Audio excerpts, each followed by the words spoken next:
You're listening to the 49 Carats Podcast, a 49ers Goldmine production with Stephanie Sanchez.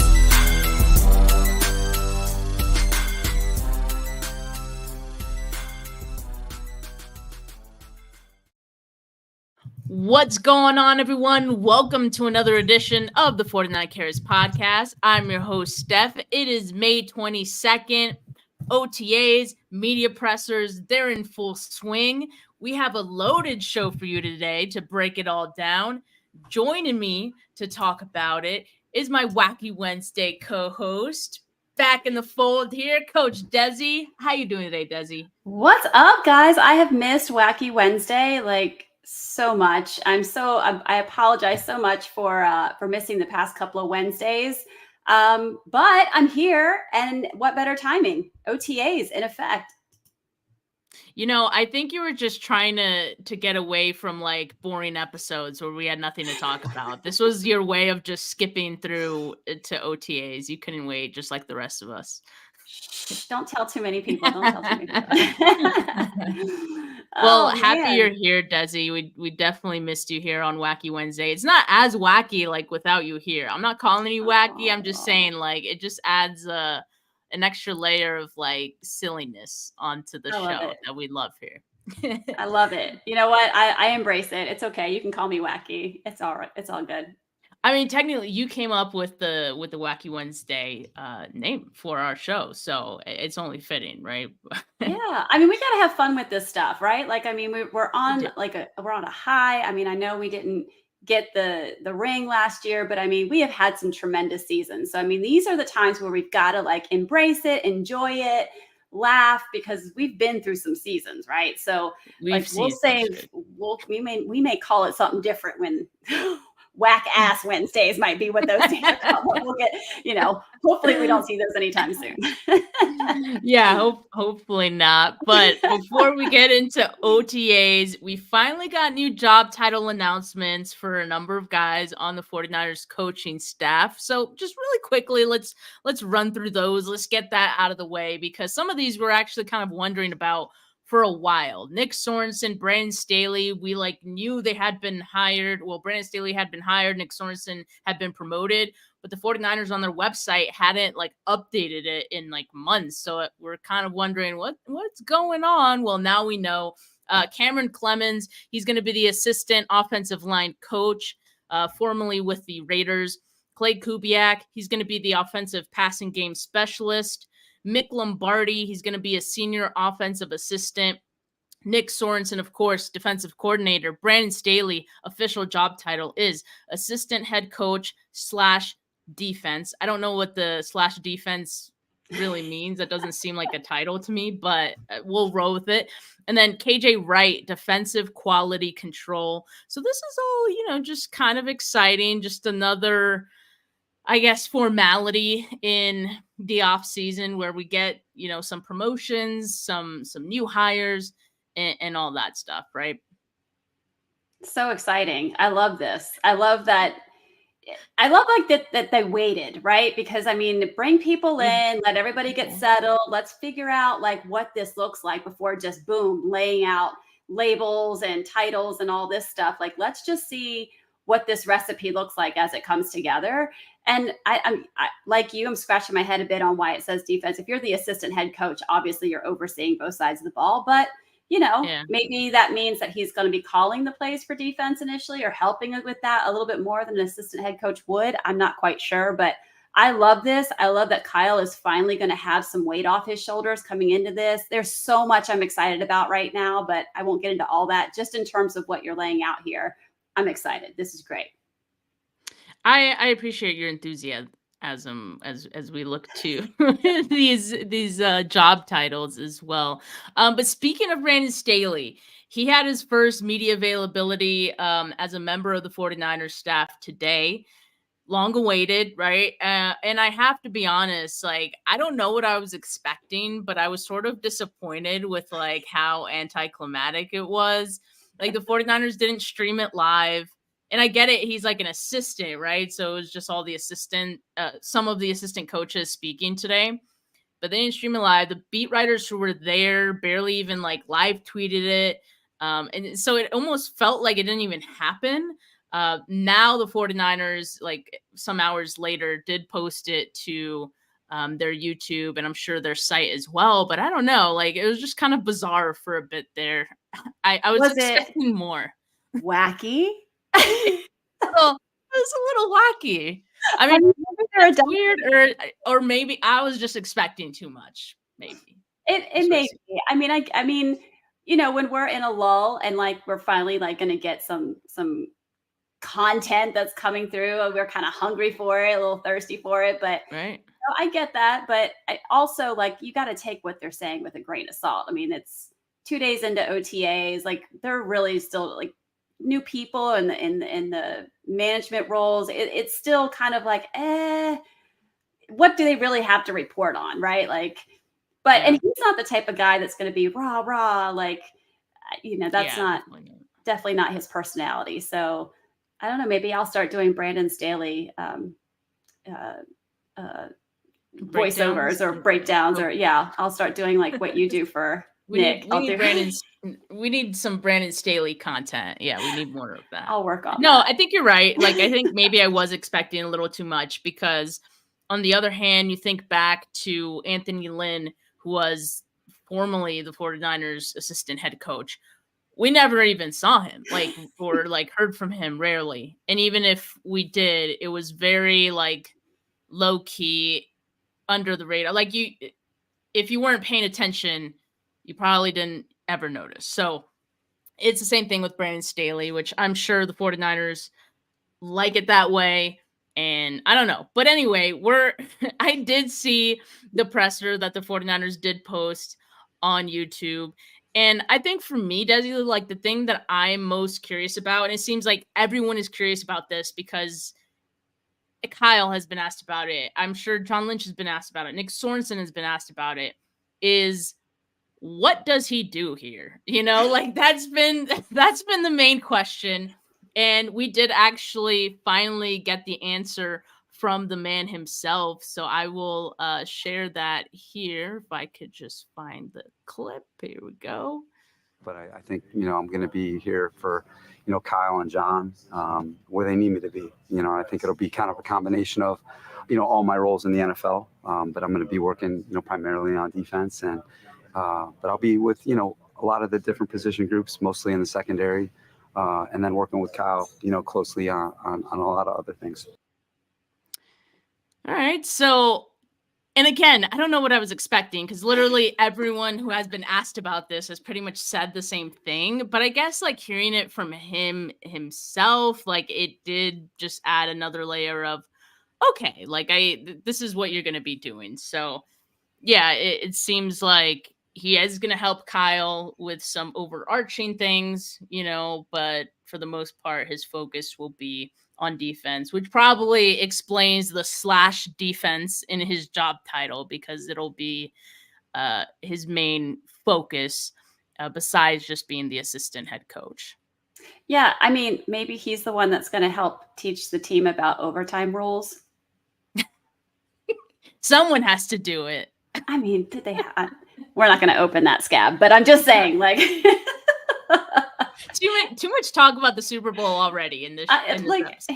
Well, I just mean that, like, obviously he's so busy. Like Kyle is so busy, and this is like the best thing about this. And this is my role in medicine, right? So I'm a PA, I'm a physician assistant, which actually they're changing that whole role title out to associate physician or something like that. Anyway. What we do is whatever our surgeon or our physician needs us to do. And sometimes that's seeing patients independently. Sometimes that's assisting in the operating room. Sometimes that's managing the office staff. It is a wide range of things that we do. And we're great patient educators, which is why I'm on a podcast talking about injuries because I love educating. But we do a lot of things. We wear a lot of hats and not everyone can do that. And so it is a great, great asset to the head coach. So even though this may seem like, what is he doing? People ask me that when they come to see me, what is a PA? Like, especially when I first started my career. Live comments here sometimes too. Yeah. Yeah. So, I mean, the value though is immeasurable, right? To have somebody who understands what Kyle needs and and becomes like automatic. I mean, he lost a big piece of that when McDaniel left, right? So he is devoid of that. And it hurt us, I think, to some degree. Now, he did a damn good job with trying to manage it all on his own, like a damn good job. Like, who can say they can do that and still get the team deep into the postseason in a Super Bowl? I mean, that is tremendous work. Hats off to you, Kyle. No, but also being humble enough to recognize the need and then fill it is, I mean, I think this is fantastic. So I'm excited about this. Yeah, I'm excited about it too. And some of the other things that, he did mention in the presser is just, it seems like he had a lot of respect for Kyle Shanahan and John Lynch and what they had built with the 49ers. And he just really wanted to be a part of that. And another thing that is very minor, but one thing I liked was in speaking about the 49ers in the presser, he said, like, we, like, all the time, like, he just joined, like, he hasn't been there that long, right? I guess at this point it's been some months, but I mean, he already considers himself as part of everything they've done and what they're trying to do, so minor thing that, maybe is not that big of a deal, but I just liked that because, I mean, there were some times where it did kind of stand out in his answer, him kind of referring to the 49ers and himself as we. Yeah. I don't know. No, I love that. That's always a great place to start.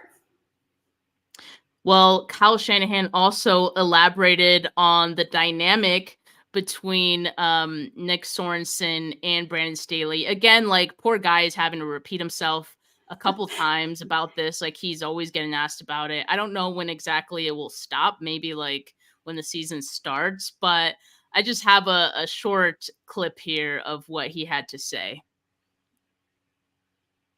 I don't know if you guys wait. You guys can't hear that probably because it's playing from my headphones. Yeah, I can't hear it. Okay. I'm just gonna read I didn't think about that because I have headphones on. It's gonna play through my headphones. Anyway, I'm just gonna read it instead. He said, "Quote: I think Brandon is in a real good spot. I think Nick feels very excited to have a guy on the staff who has called plays, who has done it at a number of different places and things. Brandon is helping him on a lot of things, just like all the other coaches do on the defensive staff. With Brandon's experience just in other areas than just defense, with his expertise as a head coach and things, I thought he was a real benefit in the draft and helps me in a number of areas also." So this, end quote. So this goes also back to, I mean, what Brandon Staley kind of said his role was, like, yeah, I'm going to be focused on the defense, but I am also helping Kyle with things. And, Kyle here mentions the draft. It was kind of obvious, with some of the picks that Brandon Staley did maybe have some influence in some of those as well. But the thing that, like, I think is the most notable here, Brandon is helping him on a lot of things, just like all the other coaches do on the defensive staff. And that's so true. It's like the defensive coordinator always has a lot of assistants and has guys under him, to kind of have that feedback loop and things like that. So I don't know. I feel like we've made a bigger deal out of this than it should be. And him just saying that is, yeah, I know. Clearly I'm the problem here. And I was just like making this a bigger deal. But no, like, when he said that, I'm like, it kind of clicked. It's like, oh yeah, like, I guess you're right.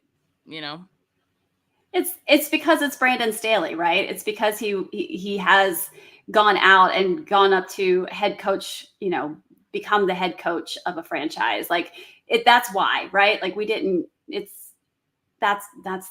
think that's the whole thing of it. And so, yeah, it's going to be bigger news because it's a bigger name. He's got the image and likeness that's been out there, and he's somewhat famous for that. So, it's going to be a bigger deal. Media uses it, and it's content. So we're going to use it too. Yay, content. We love that, especially in the off season.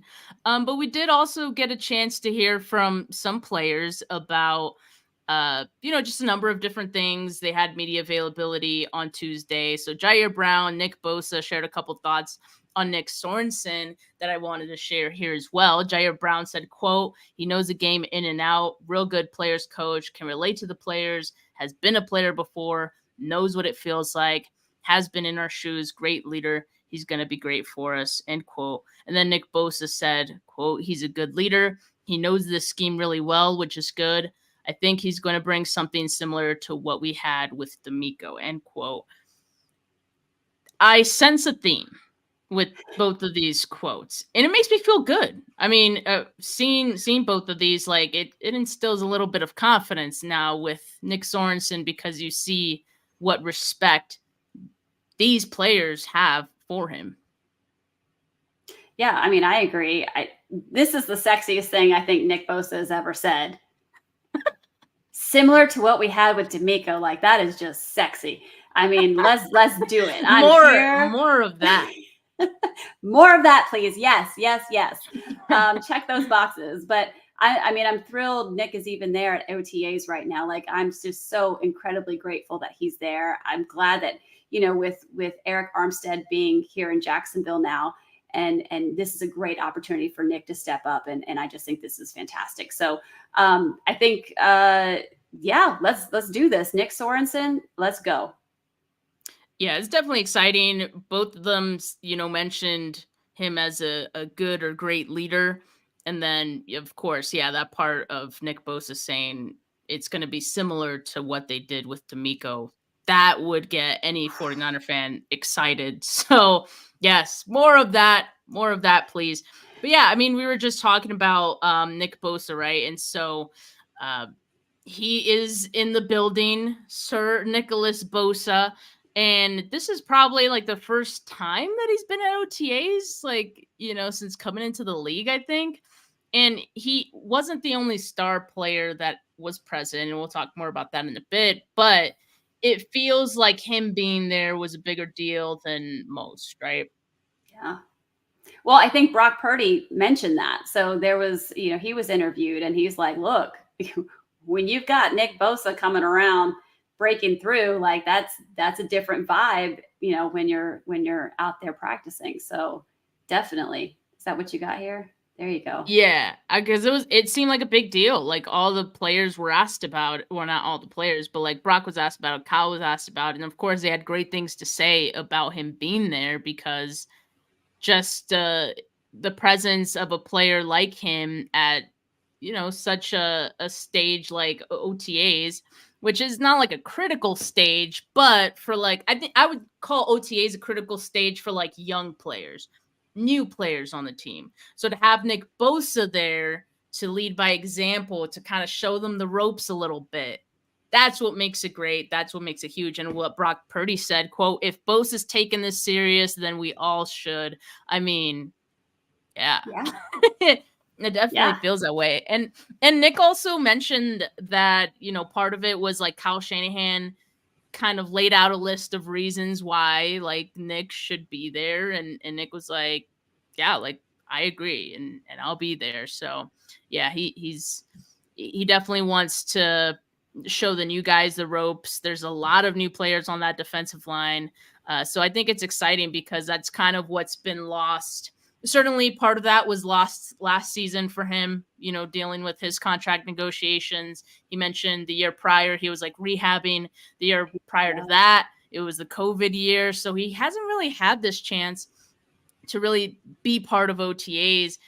And now him being like this veteran and him being like an example for a lot of younger guys, this is the perfect time for him to be there. Yeah. And I'll tell you, this interrupted my bear hunt. Remember you posted about him on his boat and I'm like, what Florida beach? Because obviously for those who don't know, I live in Florida and I'm like, okay, I'm totally going to stalk what beach this is on. I'm pretty sure it's on my side of the state. And then boom, he's at OTAs. I'm like, oh yeah, let this be the year he goes to OTAs and not stay in Florida. So you didn't figure out which beach, huh? I think I know, but as I think he's We're not down. going to share it here. We're not going to share it. Yeah. No. I think it's on my side of the state, though. We'll just say that. So. Okay. Now we're going to have people trying to look up what side of the state you're on. So it's never going to end. Florida's a big state, though. Good luck. It is a very big state. Thank you, Troy Smith, for the super sticker. Appreciate that. Technic Chic says, what I also loved about Bosa talking about being there is that he wanted to be around the guys. Yeah, I mean, that's definitely valuable, especially, like I said, for the younger guys who never seen anyone as chiseled as Nick Bosa. I mean, it's an example. You know what's interesting is did you catch this, that he hasn't even talked to Brandon Staley yet? Is that mind-blowing? That's crazy, right? Is that concerning to you? Or is it just like, again, us making a bigger deal about the assistant head coach than like maybe we should? It's totally making a bigger deal out of it, I'm sure. But like, let's do that. So like, I have 2 boys. And so like, sometimes they go to school, right? And one had the teacher and the other one's like, well, I don't want to have the same teacher because they're going to think I'm going to be like my brother, or like, so I wonder if part of it's like, I already know what I need to know and it's fine. And I'm here, and who knows, like he's already an established veteran. Does he really need to? But I would think there's familiarity, but who knows? I think it's personality type. Yeah, it could be. Like, I don't know if Nick Bosa is the kind of guy who will reach out to like a new coach. He already knew Nick Sorensen, so like there didn't need to be an introduction there. But I almost like, should Brandon Staley have reached out to Nick Bosa? I mean, I don't know. He's the assistant head coach. Yeah. He's not the defensive coordinator, so. I feel like, if though also in leadership roles, you would think that there would be some sort of, and I'm speaking also on behalf of Bosa, right? Like he's now like one of the main, he was always a leader, but again, absence of Eric Armstead now on the line, he is it, right? So I figured maybe, you're kind of like stepping into that by being at OTAs. Maybe there's an opportunity to like have a talk with, the guy who's going to be calling some play, helping out with calling plays and on the defensive side. So I don't know. I won't read too much into it, but I'm just going to tuck that away in the old memory bank for what that's worth. In case we need to pull that file later. It is for sure interesting. But all right, let's dive into OTA's practice. So the 49ers had a session on Monday, then another session on Tuesday. That Tuesday session was the first one that was available for the media to be there. So we got a lot of intel on some of the players, where certain guys were lining up, and actual football content is what we've been waiting for, right? So this is awesome. But we also got to learn which players were not there.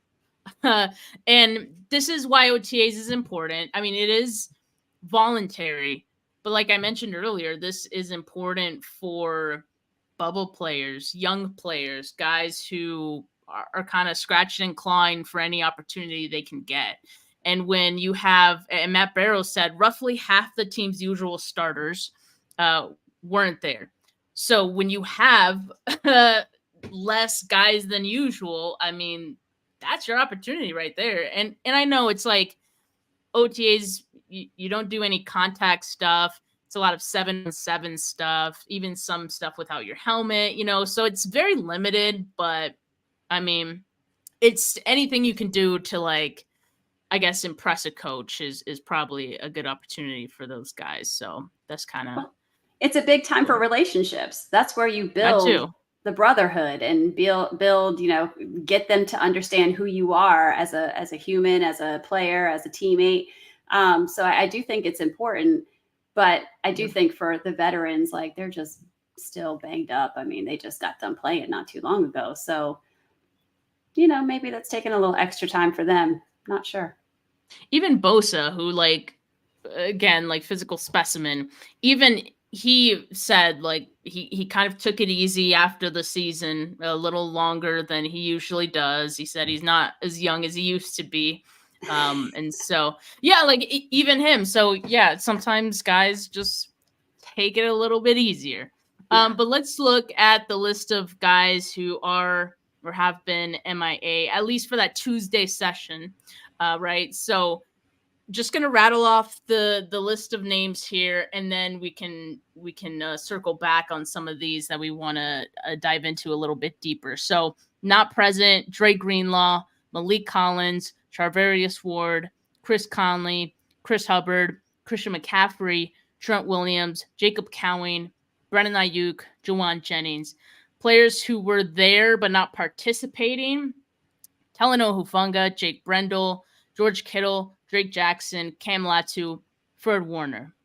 A couple of these aren't surprises. Like, obviously, a couple guys that we knew are or would be rehabbing, like Greenlaw. Mooney Ward told us, like, I know him personally. Well, on Kay Adams, he mentioned that he wasn't going to be available probably until training camp. And I kind of connected the dots on that one, Dezi. I was like, Mooney Ward, core muscle surgery. George Kittle, also core muscle surgery. So both of those happened in the off season. Kittle is there, but again, like, he's not participating. What can you tell us? Again, a little vague, right? Core muscle injury, but like, what can you tell us about that, and maybe like how long that could potentially keep them out? Most of these are what we call sports hernias. And there's what a hernia is a weakness in the abdominal wall where your intestines actually pooch through. And so it can be incredibly dangerous if it's there's considered something called incarceration. And that's where if you have a weakness, a deficit in the abdominal wall, an intestine pushes through and gets inflamed, swells, and can't be pushed back in to the abdominal cavity, it can rupture. And then that can become a big, big problem. You end up needing to have a resection of your intestines, and that's a longer rehab. So very happy that they're getting the proper treatment. And typically these are very easy fixes. It depends. Sometimes they can do them laparoscopically, where they just put cameras in. So it's a little couple puncture holes, and they can repair it. If it's bigger, sometimes they have to do an incision, and it's a bigger deal to recover from. So I don't know which way these guys had their surgeries. It depends on the size, the location. You can also repair it with something called mesh, which mesh is like, think of like netting, that when you have two ends and you bring them together and then you lay this netting on top of it, that can help heal the structure together so it doesn't re-pull apart. There can be issues with using mesh. So I also don't know the details on whether that was utilized in the surgeries or not. If they're small, they probably don't really use it. If it's larger, maybe something like, football players where they take a little bit more shearing forces, maybe they do elect to utilize that. But good news is this is probably no big deal. 6-8 weeks, they're probably good to go to start, coming back into shape. They could probably still do some things, non-contact, obviously, but they can be getting on a bike. They can still be using cardio and doing some things that are non-heavy lifting. So I don't think we're gonna have to worry much about those two players. Okay. That's Stoked good about that. Right. So I would expect that those guys are back for training camp. I mean, that's what Mooney Ward said. So I would imagine same applies for George Kittle. Now, Christian McCaffrey is a bit of a surprise, I guess, because he was present for last offseason OTAs. And we know that anytime Christian McCaffrey is on the field, even if it's something as like insignificant as OTAs, he is going full throttle, all out. So were you surprised to see that Christian McCaffrey was not there? I was, actually, but also wasn't. I feel like he's one of these people that need to be like, I'm not making that analogy. I'm gonna leave that alone. But he's going to be in his own little world and has to like really like hone in on his own skill set before he can apply and be part of, coming back and being ready, feeling ready. I feel like he feels like he has to be ready in order to give to his teammates. But he's definitely not going to get locked into a dark place for a week. That is not what I was going to say. by someone that we're playing against in the first week Oh of my the season. gosh. So we're not going to say that. Yeah, don't say that. Don't say that. No, I'm not too worried about Christian McCaffrey either. I know that, again, like when he does show up, he is going to be full throttle. We can bet on that at least. Kind of the same goes for Trent Williams. I mean, dude is like what, 36 or something like that. So take all the time you need, Trent. Take all the time you need. Sister. Amen. Take your time. I did in the press conference though. Did they say that Christian McCaffrey? I don't remember if they confirmed it. Like there may be some kind of like business thing that he's. Maybe Kyle like said, I don't know. I'm not really sure why anybody's not here or not here. Did he answer that? Yeah, I mean, Kyle was very vague about everyone and was just like, it's voluntary, so that's why they're not here. I'm not worried about it. I was talking to Ashley Ariana the other day, did a show with her. She mentioned that Christian McCaffrey and his fiance, right, to be there planning their wedding, and the wedding's supposed to be happening in like June, right? So that's coming up. And so if he's locked in, we were just talking about like, dude is locked in on whatever he's working on. That's what he's locked in on. it could be his wedding, right? So I guess we'll let him get married. Yeah. So good for you. Hopefully he's back sometime after that. Now let's talk about some of the newcomers who weren't there, because that's interesting, right? Malik Collins, Chris Hubbard, and rookie Jacob Cowing were not there. Now, Malik Collins, he said he was going to come after his children graduate or something like that. That's what Kyle Shanahan said. So I think maybe after next week is what Kyle said. So that's fine. He's been excused by the head coach. Chris Hubbard, we don't know. I don't think anyone specifically asked either, but that one's interesting. But he is also a veteran, so again, it's voluntary. Jacob Cowing is an interesting one out of that list, the most interesting to me because he's a rookie. So you kind of wonder like, what could possibly be more important than being at OTAs? I really hope like he's not dealing with any kind of injury, but I figure if he were, he would be there. But again, we don't know what's going on. Like, I mean, he has a personal life as well. It is voluntary, so I'm choosing not to worry too much about that one. We're going to put that away into the old memory bank too, because that may be something that comes back. So filing. And I mean, what was I going to say about Jacob Cowing? I mean, I was just going to mention that like, just because a player wasn't there on Tuesday, the one day that the media wasn't there, doesn't mean that like he wasn't there Monday. Doesn't mean that he wasn't back in the building today. We only know who was and wasn't there that one day. So Jacob Cowing maybe falls under that list. But I mean, TBD on any of the future days that the media will be there, and maybe in the next session, we'll hear that he is present. Brandon Ayuk and Juwan Jennings, two other receivers weren't there. Brandon Ayuk, not surprising, right? He's still dealing with his contract negotiations and all that. It would almost be stupid for him to be there. Now, Juwan Jennings is interesting. He hasn't signed his tender yet, Juwan Jennings, and apparently he wants a new deal. So this is kind of crazy to me because like, okay, I knew he hadn't signed his tender, at least like that's what some of like the media members had mentioned, but I was like, okay, he'll sign it like eventually, like it's not going to be a big deal. But not only is he not at OTAs, and not only has he not signed it, he wants a new deal. I mean, this is kind of notable to me. That's what I think. Yeah, totally gutsy. Like, wow, Brandon Ayuk, we're waiting for that contract to come through, and you're going to be like, well, I need to get paid too. Like, that's gutsy. I don't know. That's all I can say. Gutsy move. Yeah, no, it's gutsy. I mean, the 49ers drafted 2 wide receivers in this draft, and you want to not attend OTAs and you want a new deal?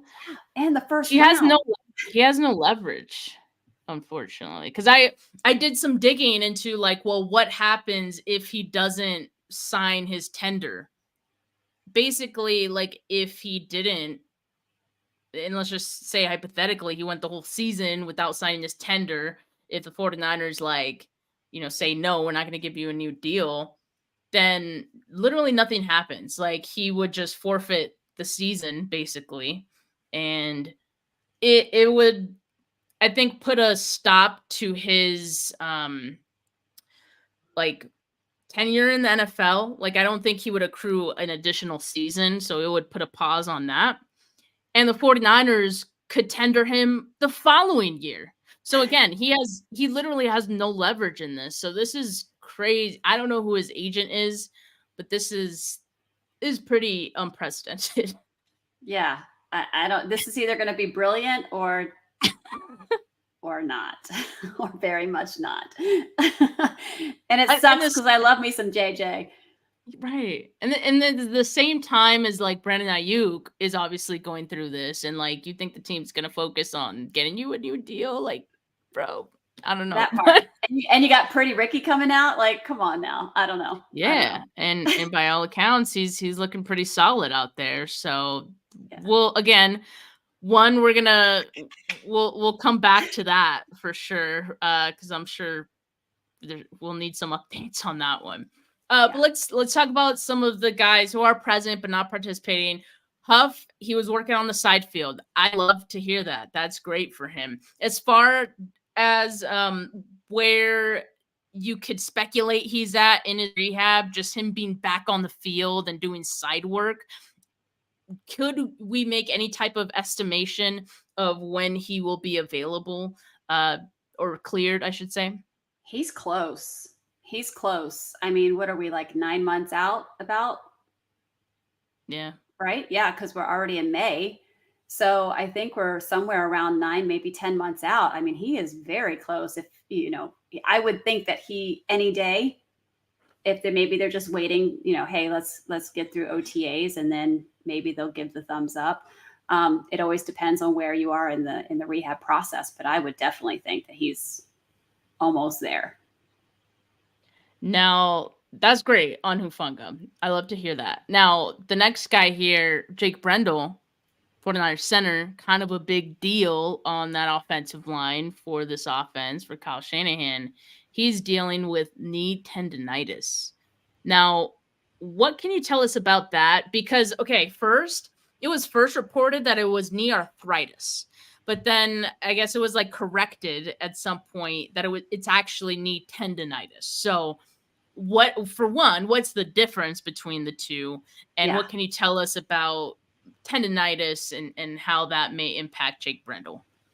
Yeah. So arthritis is where you start to get irregularities in the bones. So when we're first born, we've got nice smooth bones at the ends, and there's like a little bit of some cartilage that overlays that bone, right? And then you have the meniscus, which is the shock absorber cartilage that's between the femur and the tibia. Mm-hmm. So when you get arthritis, that covering of the bone starts to get jaggy. It gets like potholes in it, and then it starts to wear on the meniscus, on the shock absorbers between the tibia and the femur. And then that starts to cause meniscal tears and things like that. So if some of these guys may have early signs of arthritis, especially if there was a previous injury that kind of stimulates that process to start earlier. So that's arthritis. It can cause swelling in the joint. It can cause pain. It can cause all meniscal tears, all of these things. Tendonitis, and I would guess that it's possible maybe he played basketball at some point. Maybe he was a track and field athlete.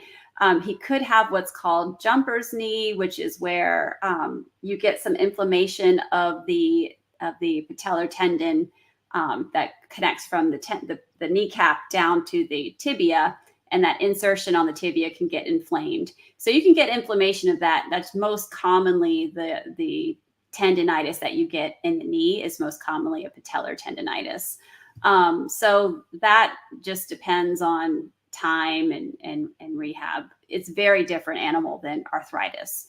you can get tendonitis to calm down a little bit more likely. Arthritis is just a chronic process that's just only going to get worse over time. So if we have to guess and have to want him to have something of the two, I would say let's hope for a little bit of tendonitis, but tendonitis equally can be nagging and kind of, tough to get rid of. And didn't Kinlaw have knee tendonitis?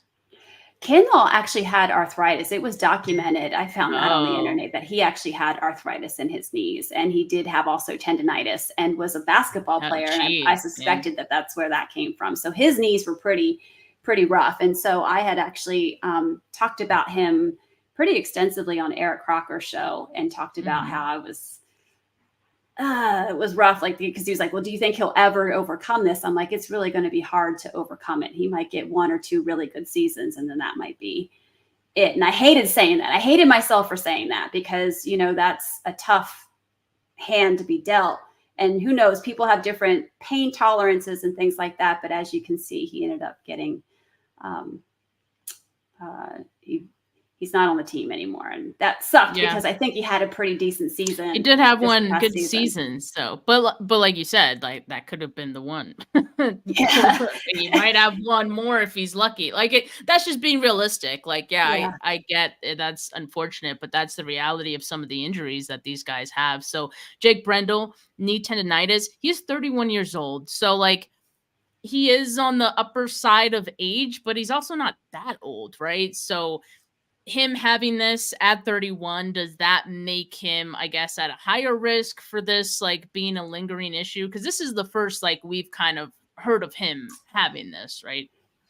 It just depends. It depends on how chronic it is and how much inflammation. The thing that you worry about is getting tears, that the tendons actually start to tear because it's just so chronic and because the tissue kind of just gets funky. So it does make more sense that maybe it really is arthritis and they were like, oh, we can't say that, it's tendonitis, or maybe it's a little bit of both, 31 years old, you can really start to see some of that at that point. But we know that Kyle likes to keep those injuries kind of close to chest. So maybe it was one of those oopsies, we said the wrong thing and, and if we look at the offensive line depth chart today, I mean, without Jake Brendel, they do still have guys who can come in and, take over at center. Like, for example, I believe Matt Barrows mentioned that it was John Feliciano who lined up at center with Brendel not participating. And then it was Nick Zakel and the undrafted free agent rookie, Drake Nugent, who were manning the second and third team center spots. So, they have other options. I don't know how I would feel. Again, it's probably very early, but I'm just saying it out loud. I don't know how I would feel if this was a full season kind of thing that Jake Brendel had to deal with. Cause again, you'll want to hope be a little iffy. Yeah, you're going to want to hope maybe tendonitis. We have time, right? He's got time to get this thing to calm down. If we can get it fully calmed down and really take our time with it right now, it may carry us through to that hump until we get our bye week, give him another rest, and then really have the push in the second half of the season. But if it's arthritis, that's going to be interesting. Hoping Kyle was truthful about saying it was tendonitis, after the correction. So tendonitis could calm down, and it could be something that, again, if it calms down, it could also be something that flares up again.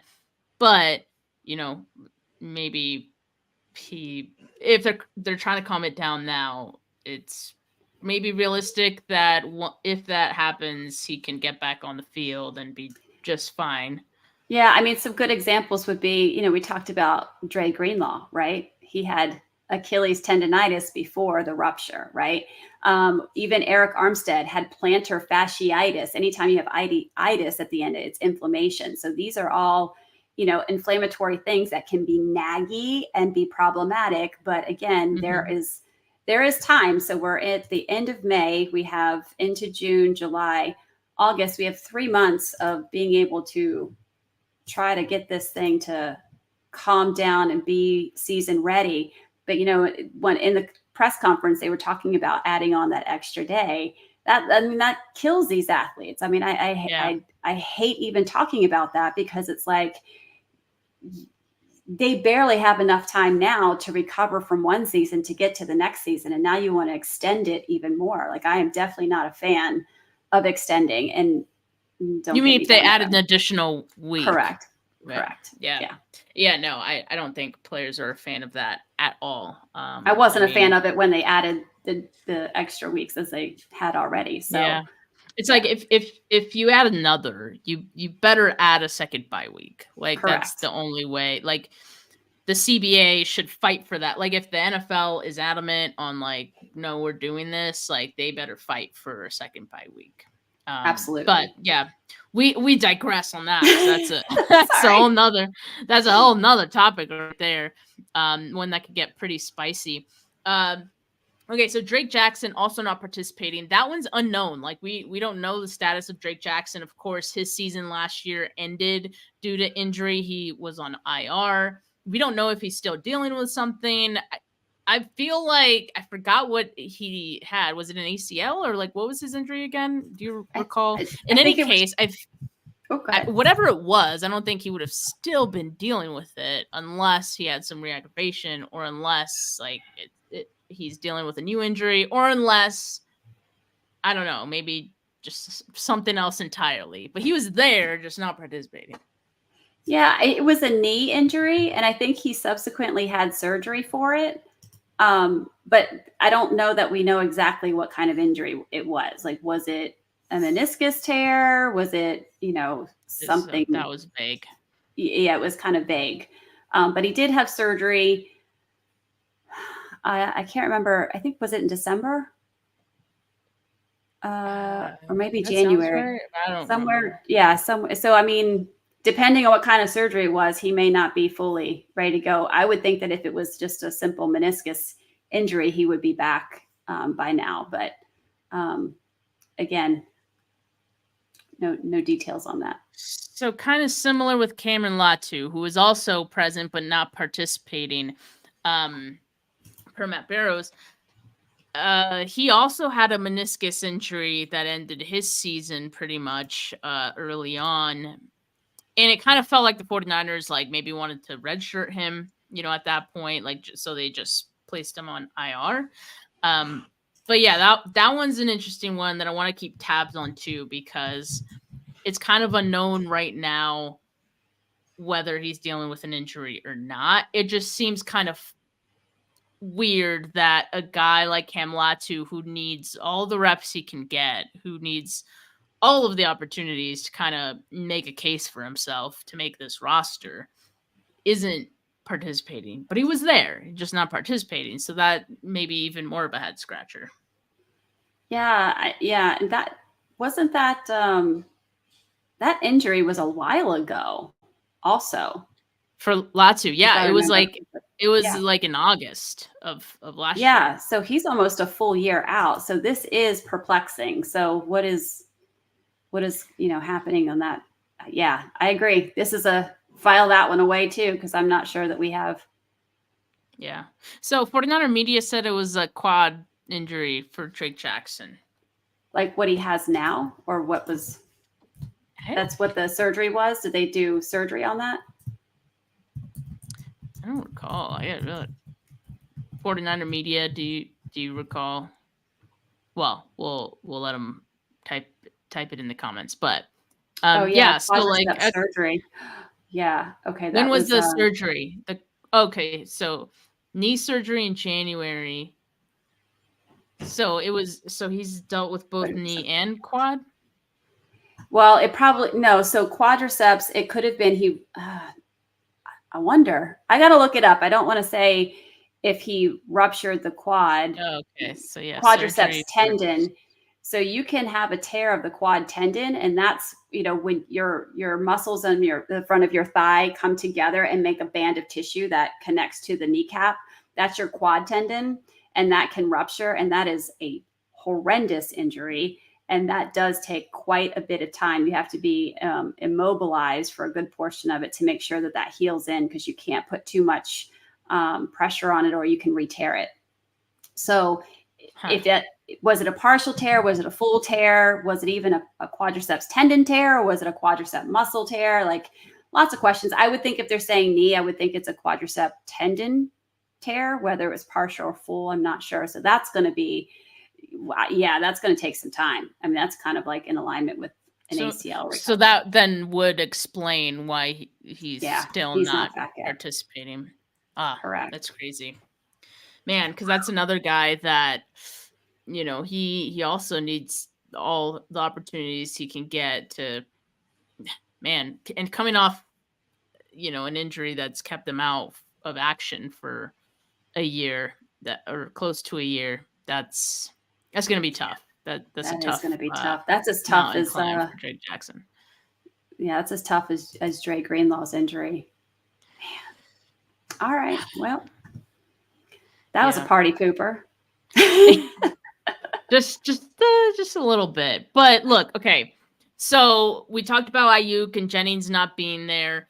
I think anytime there's someone not there, someone else could benefit, right? So it sounded like Ricky Pearsall, Trent Taylor, and even Tay Martin, according to Matt Barrows, were kind of the biggest beneficiaries of Ayuk and Jennings not being there. And speaking of Ricky Pearsall, Purdy was asked about him in his presser on Tuesday. And I have the quote from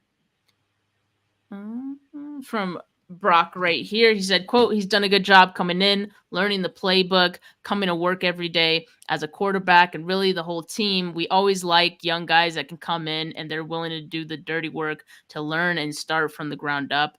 And he has done that. He has done everything right. Getting out on the field, being able to throw in the ball, and obviously seeing his hands, the way he moves, all of it. It's been good. Really excited to have him," end quote.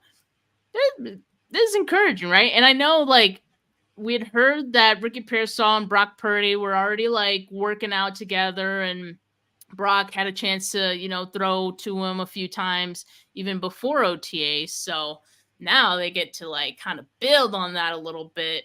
And yeah, I like what Brock had to say about, we always like the young guys to come in, and it's like, Brock, you are a child, so Brock. Brock, come on now. But no, I like that. I mean, I think he sees himself as a leader. So while he's still young, in a way, he is one of these veteran guys now, like to some of these younger players like Ricky Pearsall. So to me, it shows Brock really owning that. And I love that. Yeah, this is going to be exciting.